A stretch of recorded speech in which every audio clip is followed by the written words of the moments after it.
요즘 깊이 잠든 것 같다가도 갑자기 가슴이 뛰면서 숨이 막히듯 깜짝 놀라 벌떡 일어날 때가 많습니다.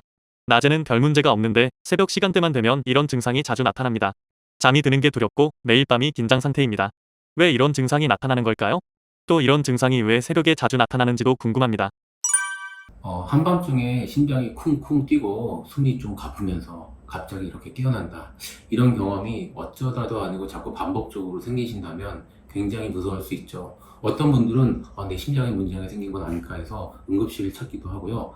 어떤 분은 이 자체가 잠을 드는 것 자체를 너무 무섭게 한다고 말씀을 하기도 합니다.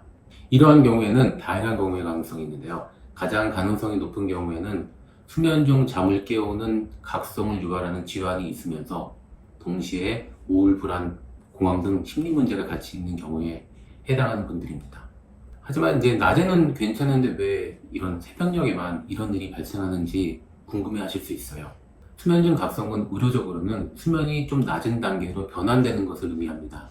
일반인 분들은 수면 중 각성을 눈은 뜨는 것을 의미를 합니다. 하지만 이제 우리가 이런 렘 수면이라고 하는 그런 수면 자체가 있는데요. 이 수면은 수면의 깊이가 상당히 낮아서 만약에 렘 수면 중에 각성이 일어나게 된다면 쉽게 잠이 깨는, 눈이 뜨는 그런 증상이 날 수 있습니다.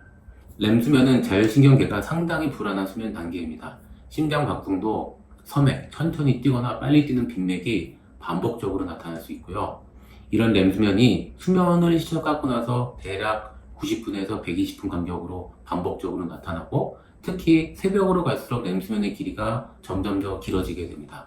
그래서 확률적으로 렘 수면이 새벽에 많아지게 되어 이런 증상이 새벽에 많이 나타나게 되는 것입니다.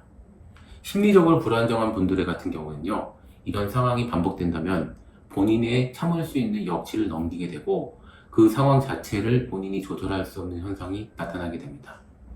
이런 것 자체가 본인으로서는 수면 자체가 상당히 매우 고통스러운 상태로 인지가 됩니다.